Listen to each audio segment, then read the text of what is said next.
السلام علیکم۔ آج بروز بدھ 6 نومبر RFI بلیٹن کے ساتھ میں ہوں نورین چودھری۔ سب سے پہلے ہیڈ لائنز۔ امریکی صدارتی انتخابات، ڈونلڈ ٹرمپ کامیاب، 7 معلق ریاستوں میں سے 4 ریپبلکن کے نام رہیں۔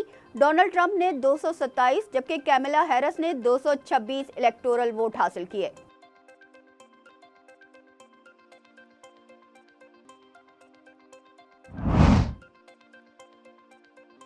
وزیراعظم شہباز شریف کی گلگت بلتستان کے ضلع غزر کے ببر گاؤں کی تقریب میں خصوصی شرکت۔ 2022 کے سیلاب متاثرین میں تعمیر شدہ گھروں کے ملکیتی کاغذات تقسیم کیے۔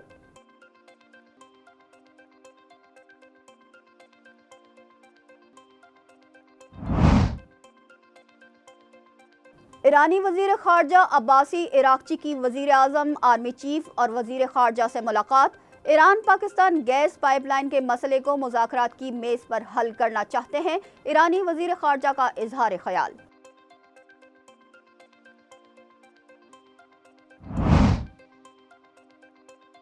ڈیرہ اسماعیل خان میں خارجی دہشت گردوں کی FCC کی گاڑی پر فائرنگ، FCC کے 2 اہلکار شہید ہو گئے۔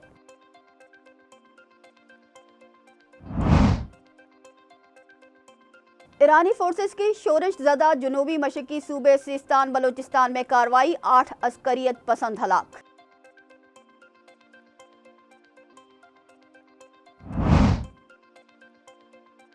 سابق عالمی چیمپئن محمد آصف عالمی سنوکر چیمپئن شپ کے فائنل میں پہنچ گئے۔ فائنل 9 نومبر کو کھیلا جائے گا۔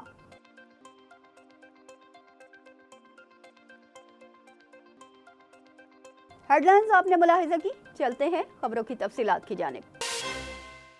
ڈونلڈ ٹرمپ نے امریکہ کے صدارتی انتخابات میں میدان مار لیا ہے۔ ریپبلکن امیدوار مطلوبہ 270 الیکٹورل ووٹ حاصل کر کے دوسری بار صدر منتخب ہو گئے ہیں۔ ڈونلڈ ٹرمپ نے 277 الیکٹورل ووٹ حاصل کیے جبکہ کیملا ہیرس 226 ووٹ حاصل کرنے میں کامیاب رہی۔ صدارتی انتخابات میں جیت کے لیے 538 میں سے کم از کم 270 ووٹ درکار تھے، جبکہ 7 پانسا پلٹ دینے والی ریاستوں کو کسی بھی امیدوار کی جیت کے لیے انتہائی اہم تصور کیا جا رہا تھا۔ پاکستانی وقت کے مطابق صبح 4 بجے پولنگ کا وقت مکمل ہوا۔ تقریباً تمام ریاستوں میں پولنگ کا عمل 12 گھنٹے بلا تعطل جاری رہا۔ 7 معلق ریاستوں کے پولنگ ڈیٹا کے مطابق پینسلوینیا، میشیگن اور وسکونسن میں کیملا ہیرس جیتی، جبکہ نیواڈا، جارجیا، شمالی کیرولینا اور ایریزونا میں سابق صدر ڈونلڈ ٹرمپ نے فتح حاصل کی۔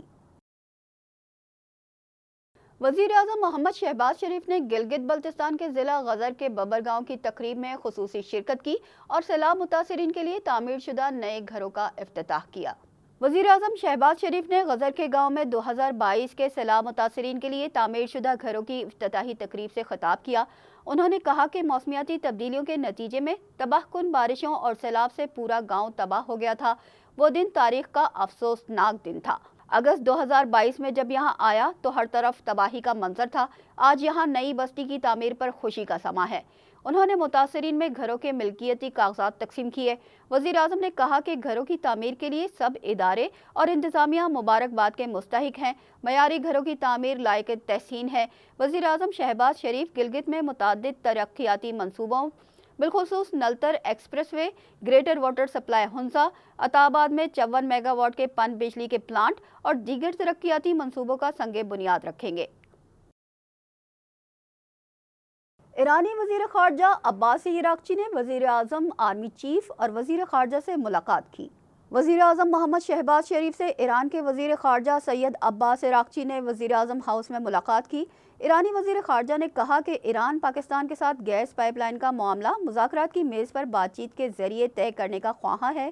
وزیر اعظم شہباز شریف نے مشرق وسطی کی تشویشناک صورتحال پر تبادلہ خیال کیا اور ایران کے ساتھ برادرانہ تعلقات مزید مستحکم کرنے کے عزم کا اعادہ بھی کیا اور تمام شعبوں میں باہمی تعاون کو بڑھانے کی خواہش کا اظہار کیا۔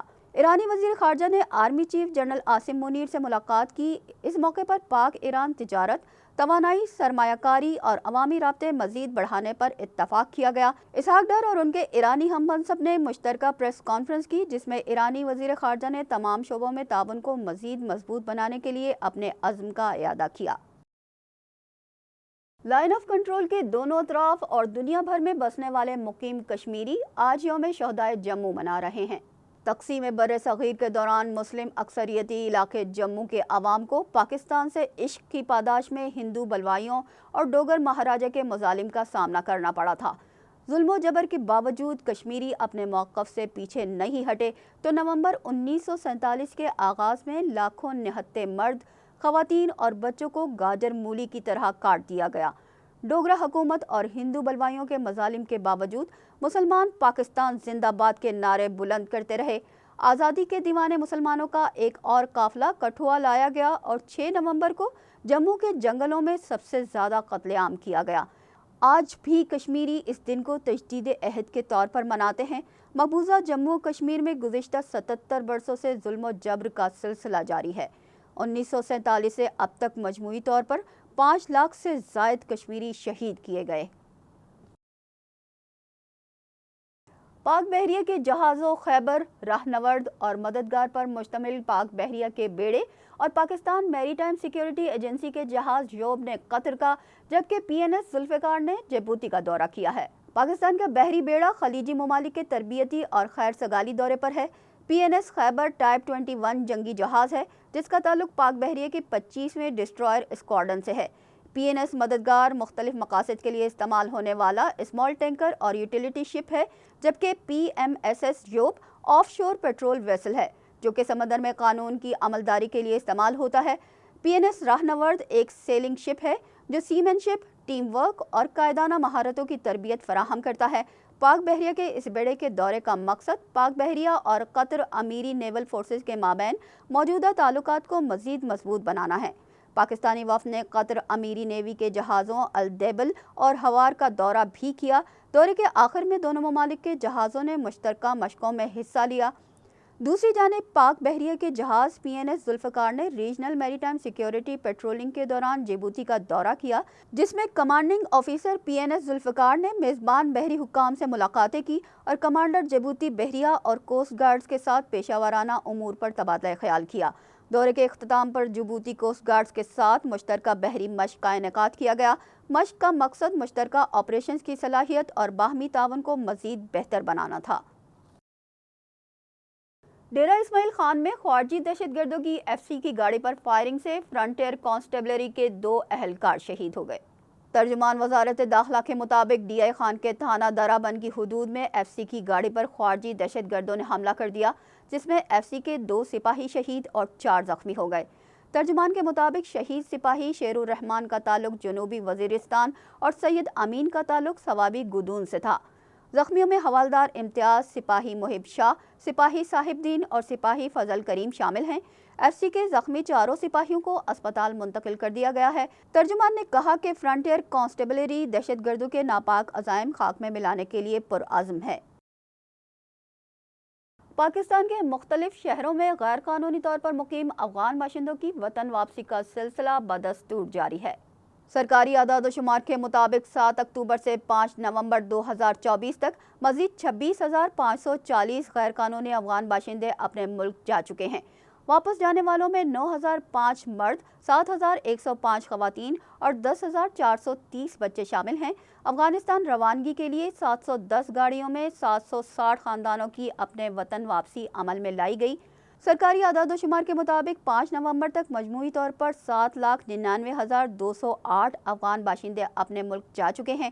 واضح رہے کہ کراچی سمیت دیگر شہروں میں غیر قانونی طور پر مقیم افراد کی بڑی تعداد موجود تھی، جس کی وجہ سے اسمگلنگ اور بھتہ خوری عام تھی۔ تاہم قابل اطمینان امر یہ ہے کہ حکومت پاکستان اور عسکری قیادت کی مشترکہ کاوشوں سے ملک سے غیر قانونی افراد کا انخلاء جاری ہے۔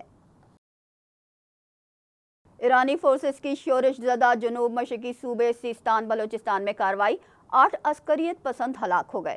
غیر ملکی خبر رساں ادارے کے مطابق ایرانی فوج نے دہشت گردوں کے خلاف کارروائی کی۔ کمانڈر پاسداران انقلاب احمد شفاہی نے کہا ہے کہ آپریشن میں 8 دہشت گردوں کو ہلاک کر دیا گیا، جبکہ تفتان حملے میں ملوث اہم دہشت گرد سمیت 14 افراد گرفتار کر لیے گئے ہیں۔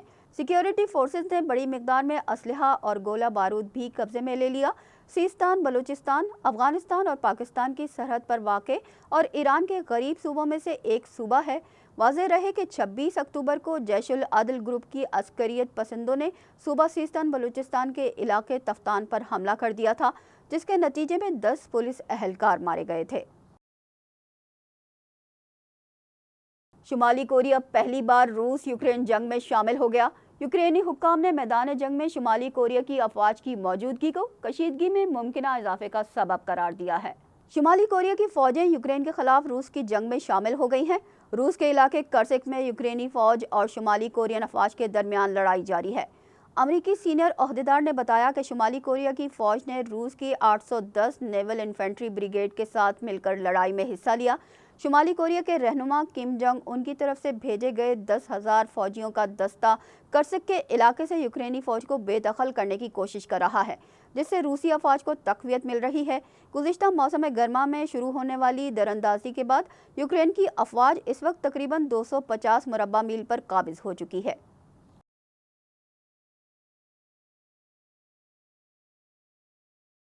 سابق عالمی چیمپئن محمد آصف IBSF عالمی سنوکر چیمپئن شپ کے فائنل میں پہنچ گئے۔